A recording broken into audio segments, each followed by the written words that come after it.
আর আমি তোর একমাত্র বেস্ট ফ্রেন্ড না? আমি যদি না আসি তাহলে হবে কি করে? এর মাঝে নিচ থেকে ডাক পড়ল তানজিলাকে নিয়ে যাওয়ার জন্য। উৎসাহ তানজিলার মাথায় কাপড় দিয়ে এনে বসালো সবার মাঝে। তানজিলা একবারও মাথা তুলে তাকালো না। ও ব্যস্ত তিয়াসকে বকতে। লোকটার এত সাহস! ও ব্লক করার দুদিনের মাথায় অন্য মেয়েকে বিয়ে করতে রাজি হয়ে গেল। ও না হয় বান্ধবীর জন্য ব্লক করেছে তাকে, কিন্তু সে তো চাইলেই পারতো এসে দেখা করতে বা কোনো না কোনোভাবে যোগাযোগ করতে, কিন্তু করেনি। উল্টো বাবার পছন্দ করা মেয়েকেই বিয়ে করতে রাজি হয়ে গেছে। ইতর লোক একটা। তানজিলার ইচ্ছে করলো লোকটার মাথা ফাটিয়ে দিতে। এই মুহূর্তে লোকটাকে সামনে পেলে সেটাই করত। তানজিলা যখন মনে মনে তিয়াসকে বকতে ব্যস্ত, সেই সময় তনয়া বেগম বলে উঠলেন, ভাই সাহেব, আপনার মেয়েকে আমাদের পছন্দ হয়েছে। যদিও তানজিলা মাকে আমার আগে থেকেই বেশ পছন্দ ছিল, তাই যত তাড়াতাড়ি সম্ভব আমি আপনার মেয়েকে আমার বাড়ির মেয়ে করে নিয়ে যেতে চাই। এতে আপনার কি মতামত? অতি পরিচিত কণ্ঠ পেয়ে তানজিলা মাথা তুলে তাকালো। তিয়াস মাথা নিচু করে বসেছিল। দেখবে না বাবার পছন্দ করা মেয়েকে, কিন্তু মায়ের মুখে প্রিয়তমার নাম শুনে ফট করে তাকালো। ও কি কানে ভুল শুনলো নাকি সত্যি? দুজন দুজনের দিকে তাকিয়ে যেন হতবাক হয়ে গেল। ওদের এভাবে তাকাতে দেখে বাকিরা বেশ মজা পেল। সবাই হেসে ফেললো দুজনের কাণ্ডে। সবার হাসির শব্দে তানজিলা তিয়াস দুজনের হতভম্ব ভাবটা কেটে গেল। সবার মাঝ থেকে উজ্জ্বল সাহেব গলা খাকারি দিয়ে বলে উঠলেন, তাহলে ভাইজান আংটি বদলটা হয়ে যায়, কি বলেন আপনি? ছেলে মেয়ে রাজি থাকলে আমার কোনো সমস্যা নেই। আব্বু, আমার মনে হচ্ছে ওরা দুজনের কেউ রাজি না। আংটি বদলটা থাক, আমরা ভাইয়ার জন্য অন্য মেয়ে দেখব।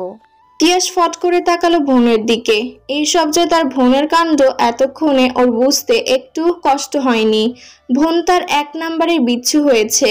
উৎসার পাশে বসা মেহেরাব বলল, বেচারা বেচারিকে অনেক তো জ্বালিয়েছ, এখন আর না, পরে দেখা যাবে দুজন কেটে দিবে। মেহেরাবের কথায় আরেক দফা হাসির রোল পড়ল। লজ্জায় পড়ল তানজিলা। একটু আগেও কেঁদে কেটে এসেছে মেয়েটা। মেহেরাব তাহলে সেটা লক্ষ্য করেছে। দুই পরিবারের মতামত নিয়ে দুজনের আংটি বদল অবশেষে হয়েই গেল। আংটি পরানো হলে তানজিলা, তিয়াস, উৎসাহ, মেহেরাব চলে এলো ছাদে। নিচে বড়রা বিয়ের ফাইনাল কথাবার্তা বলছে। ছাদে পা রাখতেই তানজিলা ধুম করে কিল বসিয়ে দিল উৎসার পিঠে।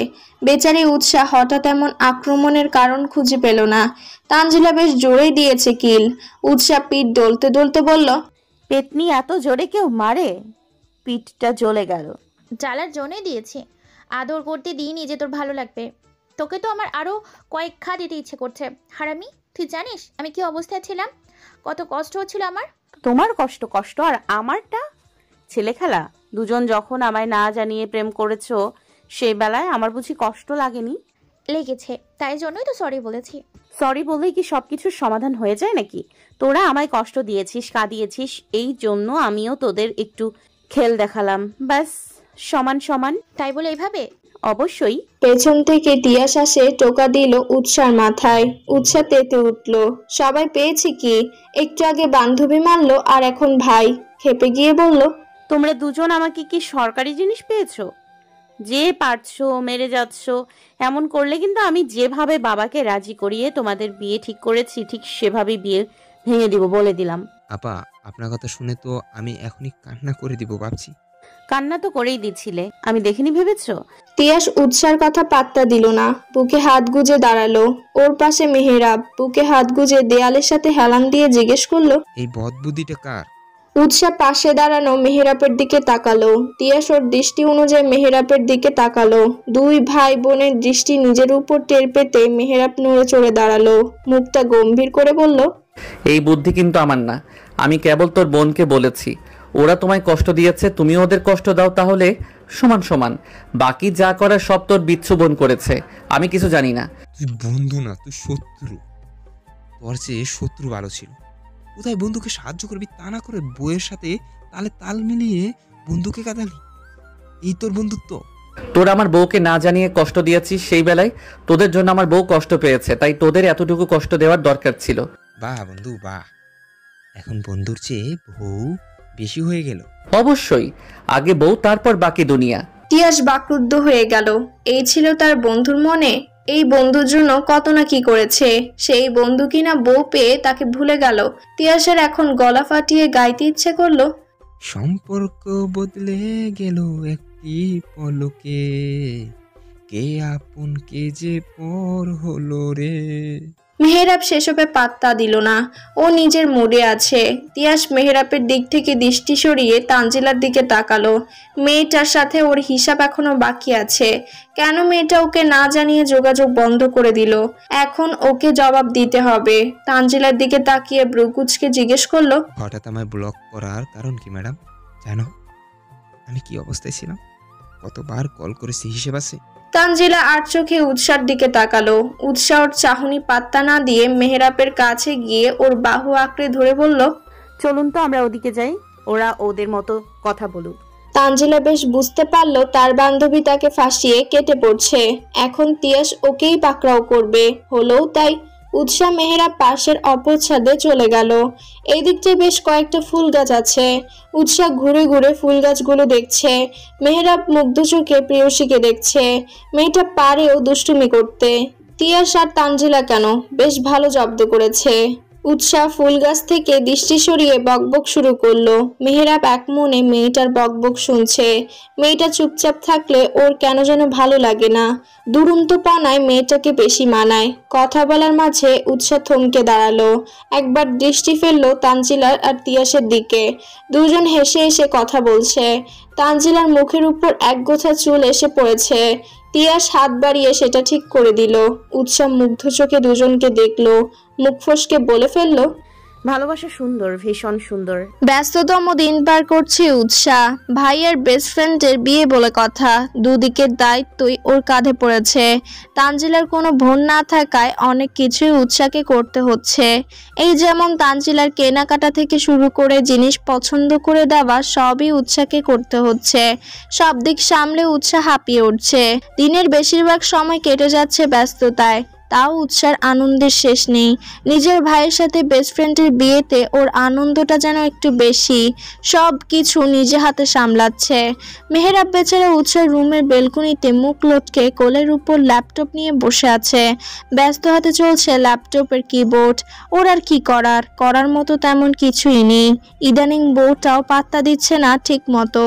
যেই থেকে তানজিলা আর তিয়াসের বিয়ে ঠিক হয়েছে সেই দিন থেকে প্ল্যানিং করতে শুরু করে দিয়েছে। কি করবে, কি পরবে, কিভাবে সব সাজাবে, সব যেন ওর একারই চিন্তা। মেয়েটা নিজেও পাগল হচ্ছে, ওকেও পাগল করে তুলছে। এই যে মেয়েটার বিরহে মেহেরাব শুকিয়ে যাচ্ছে, সেই খেয়াল কি আছে মেয়েটার? একটু নেই। মাঝে মাঝে তো মেহেরাবের মনে হচ্ছে মেয়েটা ওকে দিব্যি ভুলে বসেছে। জামাই নামক কেউ যে ওর আশেপাশে আছে তা বেমালুম ভুলে বসেছে। দুদিন বাদে তিয়াস তানজিলার বিয়ে। সব কাজের দায়িত্ব মহারানী একাই নিয়ে বসে আছে। এই যে দেখতে দেখতে রাত 12টা পার হতে চললো, তার কোনো খেয়াল আছে? তার রুমে যে জামাই নামক একজন বেচারা প্রাণী আছে সেই খবর কি ম্যাডামের আছে? মোটেও না। থাকলে নিশ্চয় এত রাতেও রুমের বাহিরে টই টই করে বেড়াতো না। ড্রয়িং রুম থেকে সবার কথার আওয়াজ ভেসে আসছে। উৎসার কাজিনরা অনেকেই চলে এসেছে। তাদের সাথে আড্ডা দিচ্ছে মেয়েটা। মেহেরাবের মেজাজ খারাপ হয়ে যাচ্ছে ক্রমেই। না, আর সহ্য করা যাচ্ছে না। এবার বউকে তুলে নিয়ে আসতে হবে, না হলে মেয়েটা আসবে বলে মনে হচ্ছে না। অন্তত সেই লক্ষণ তো দেখা যাচ্ছে না। কোলের উপর থাকা ল্যাপটপটা পাশে রেখে উঠে দাঁড়ালো। গটগট পায়ে হাঁটা লাগালো ড্রয়িং রুমের উদ্দেশ্যে। ড্রয়িং রুমে যেন মিলন মেলা বসেছে। যে যার মতো যেখানে পেরেছে সেখানেই বসে আড্ডা দিচ্ছে। সবার মাঝে উৎসাহ মধ্যমণি হয়ে বসে আছে। ওকে দেখে মনে হচ্ছে ও গুরু আর বাকিরা শিষ্য। সবাই এমনভাবে বসে আছে। মেহেরাব যেয়ে সোজা উৎসার সামনে দাঁড়ালো। এতে অন্তত যদি বইয়ের চোখে পড়ে ওর উপর। হলেও তাই। উৎসাহ নিজের সামনে খাম্বা রূপে মেহেরাবকে দাঁড়িয়ে থাকতে দেখে চোখ মুখ কুঁচকে ফেললো। বলল, আড্ডার মাঝে এসে খাম্মার মতো দাঁড়িয়ে আছেন কেন? কি সমস্যা? আমার সমস্যা তুমি? উৎসাহ অবাক হলো। ও আবার কখন কি করলো? ও তো মানুষটার আশেপাশে ঘেঁষেনি বহুক্ষণ। সেখানে সমস্যা হবার তো প্রশ্নই আসে না। অবাক কণ্ঠে জিজ্ঞেস করলো, আমি কি করলাম? তুমি কি করেছো জানো না? উৎসাহ মেহেরাবের কথার মানে বুঝতে না পেরে দুপাশে মাথা নাড়ালো, যার অর্থ ও সত্যিই জানে না ও কি করেছে। মেহেরাব সেটা দেখে মনে মনে হাসলো। বুকে হাত গুজে বলল, বউকে জাপটে ধরে না ঘুমালে আমার ঘুম আসে না, জানো না? এত বড় একটা কথা জানার পরও তুমি বরকে রুমে ফেলে একা একা আড্ডা দিচ্ছ, এটা তো রীতিমতো জুলুম। এত বড় জুলুম করতে তোমার একটু বুক কাঁপলো না? মেহরাবের কথায় উৎসার কাজিনরা মিটিমিটি হাসা শুরু করলো। উৎসাহ বেচারি পড়েছে লজ্জায়। ও তো সরল মনে জিজ্ঞেস করেছিল, কিন্তু কে জানতো এই বেহায়া লোক সবার সামনে লাজ লজ্জার মাথা কে এসব বলবে। আগে জানলে ভুলও উৎসাহ মুখ খুলতো না। লজ্জায় সাইডে ফেলে চোখ রাঙিয়ে তাকালো মেহরাবের দিকে। মেহরাব ওর চোখ রাঙানোকে পাত্তাও দিল না। উৎসাহ পড়েছে মাইনকা চিপায়, না পারছে কিছু বলতে আর না পারছে সহ্য করতে। মেহরাব হেসে বাকিদের উদ্দেশ্যে বলল, তোমরা কি বলো? তোমাদের বোন আমার উপর অন্যায় করেছে না? সবাই একসাথে সায় জানালো। মেহরাব যেন এতে আরেকটু মজা পেল, ভাবুক কণ্ঠে বলল, তাহলে এখন তাকে কি করার দরকার বলো তো? সবার মাঝ থেকে উৎসার কাজিন মিলি বলে উঠল, শাস্তি দেওয়া দরকার। হ্যাঁ, এই তো ঠিক ধরেছো শালিকা, তোমার বোনকে শাস্তি দেওয়া দরকার। এই, আপনার ফাও কথা শেষ হলে জানতো ভাগেন, আমরা আরো গল্প করব। বউ ছাড়া আমি এক পাও নড়ছি না। উৎসাহ মেহরাবকে পাত্তা দিল না। গল্পে পুনরায় মজে গেল। মেহরাব বইয়ের কাছে পাত্তা না পেয়ে অভিনব পদ্ধতি খুঁজে বের করলো। কাশি দিয়ে মনোযোগ পাওয়ার চেষ্টা করলো, বলল, গার্লস, আইসক্রিম পার্টি হলে কেমন হয়? হেব্বি হবে। আইসক্রিম পার্টি হতে পারে, তবে একটা শর্তে। কি শর্ত? আমার বউকে আমার হাতে তুলে দাও, তার বদলে জিতে নাও আইসক্রিম পার্টি। রাজি? উৎসাহ বসে বসে ওদের কাহিনী দেখছে। ওকে আড্ডা থেকে উঠানোর জন্য কতই না বাহানা করছে লোকটা, কিন্তু মেহরাব তো জানে না ওরা এই শর্ত মানবে না। উৎসাহ দেখতে চায় মেহরাব আর কি কি করতে পারে। সবাই একে অপরের দিকে তাকালো। চোখে চোখে কথা বিনিময় হলো ওদের। হুট করে হুড়মুড় করে সবগুলো এসে টেনে তুললো উৎসাহকে। টেনে টুনে মেহরাবের হাতে উৎসার হাত গুজে দিয়ে বলল, এই তো আপনার বউ, আপনাকে দিয়ে দিলাম, এবার আমাদের আইসক্রিম পার্টি চাই। মেহরাব উৎসার হাত নিজের হাতের মাঝে নিয়ে বলল, কালকে তোমরা তোমাদের ট্রিট পেয়ে যাবে। এন্ড এখন গুড নাইট। Good night. উৎসাহ মির্জাফরগুলোর কাহিনী দেখলো এতক্ষণ যাবত। ওদের জন্য এতক্ষণ রুমে গেল না, আড্ডা দিল, সেখানে এরা ওর সাথে এমনটা করতে পারলো। সব কয়টা এক নাম্বারের মির্জাফর। উৎসাহ মেহরাবের হাতের মাঝ থেকে নিজের হাত ছোটানোর চেষ্টা করে বলল, আপনি বললেই হলো নাকি? আমি তখন আড্ডা দিব। শালিকারা, মেয়েগুলো ওকে কথা শেষ করতেও দিল না। তার আগে বলে উঠল, এই সবাই চল, হাজার আড্ডা দিতে হবে না, কাল ভাইয়ার গায়ে হলুদ, কত কাজ, চল এখন যে ঘুমিয়ে পড়ি। কথা শেষ করতে দেরি হলেও সবার কেটে পড়তে দেরি হলো না। মিনিটের মাথায় ড্রয়িং রুম ফাঁকা। উৎসাহ হতভম্ব হয়ে গেল। মিনিটের মাথায় কি থেকে কি হলো সবটা ওর মাথার উপর দিয়ে গেল। মিলি যাওয়ার আগে উৎসার দিকে তাকিয়ে দাঁত কেলিয়ে বলে গেল, গুড লাক বনু। উৎসাহ ক্যাবলাকান্তের ন্যায় ওদের যাওয়ার দিকে তাকিয়ে রইল। সবাই মিনিটের মাঝে হাওয়া। মেহরাব ঝুঁকে এলো উৎসার দিকে, কণ্ঠ নামিয়ে বলল, কি ম্যাডাম, এবার যাওয়া যাক। উৎসাহ রেগে মেগে ক্ষুব্ধ হয়ে কিছু বলবে, তার আগে মেহরাব পাজা কোলা করে তুলে নিল ওকে। সোজা হাঁটা দিল সিঁড়ি বেয়ে রুমের দিকে। হুট করে আক্রমণে উৎসাহ ঘাবড়ে গেল। নিজের ভারসাম্য বজায় রাখতে আঁকড়ে ধরল মেহরাবের গলা। মেহরাব কোনো দিকে না তাকিয়ে সোজা এসে থামলো বিছানার কাছে। আলতো করে উৎসাহকে বিছানায় বসিয়ে দিয়ে দরজা লাগাতে চলে গেল। ঝড়ের বেগে দরজা লাগিয়ে এসে ঝুঁকলো উৎসার দিকে। শীতল কণ্ঠে বলল, এখন কোথায় পালাবে ম্যাডাম? কয়েকদিন যাবত বেশ জ্বালিয়েছ, আজ সব জ্বালানোর হিসেব নিব, তাও আবার গুনে গুনে। Are you ready Mrs? উৎসাহ কিছু বুঝতে পারল না। শুকনো ঢোক গিলল কেবল। দৃষ্টি যে আটকালো মেহরাবের নেশালো দৃষ্টিতে। ঘোলা আখিদয় এক অদ্ভুত মাদকতা মেশানো। উৎসাহ সেই দৃষ্টিতে নজর মেলাতে পারল না। চোখ নামিয়ে নিল অগত্যা।